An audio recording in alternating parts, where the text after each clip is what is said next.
3 volumes that were that thick. 3 volumes in 1933. Anybody venture to guess how many this past year came out? New laws.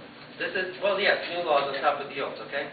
So 1933, 3 volumes, that thick, typical sized book, 8.5 by 11.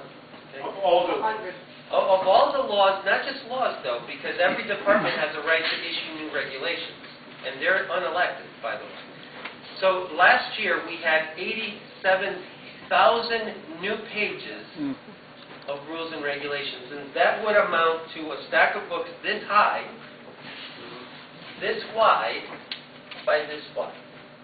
Every year. I contend to you, everyone sitting in this room is a lawbreaker. You are breaking a law right now, and you don't even know it. You have to be. How could you not be? You have to be breaking a law. All right. So the point to the question, I believe in small government. I believe we have to shrink government. That's my charge. But what I will also tell you is that if the effort is done traditionally to work within the Congress and within the construct that exists today in Washington, I will fail you if that's my goal. Because there's going to be 400 other people that are saying, no, I don't want to shrink government. Or even there's Republicans that are saying, yeah, shrinking government is good, but you know what? We have to pass some laws. And we have to get along. And we have to be bipartisan, that wonderful little word, bipartisan. Okay? Anytime you hear that word bipartisan, that means one side's quitting the argument. Right. They quit the argument.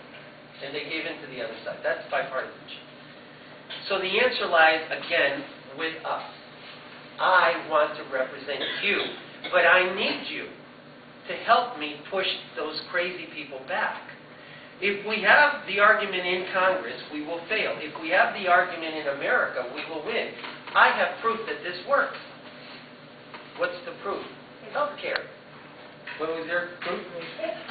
Well, history, yes. But right now, we just had a great demonstration. We had an amazing demonstration, and it's called healthcare. When healthcare first came out, 80% of the public approved of it because we didn't know what it was. Who doesn't want healthcare? I want good healthcare. Anybody want bad healthcare here? Anybody? Who wants to make healthcare worse? Anybody? Okay, so we all want good healthcare, clearly. So when we hear someone say, well, we're in favor of good healthcare, put me down. I'm in favor of good healthcare too. We didn't know what was coming down the pike. But little by little, with exposure, not in Congress, zero in Congress, out here, us, we got to know a bill that was a disaster. And so now today, a year later, almost a year later, 33% of the people approve of health care reform. So that's the point. We just need to re-engage us in the argument.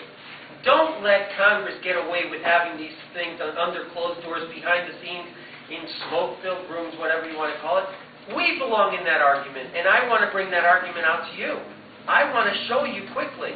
I want to have a staff that reads bills, that demonstrates, that underlines the negatives, that lets you know quickly what's going wrong. Without you, we fail. But this movement is serious. This is really a hell of a movement. We have changed the world in America. This movement has. And again, remember, I don't know anybody else that signed up for this movement, have you? I didn't get the membership card.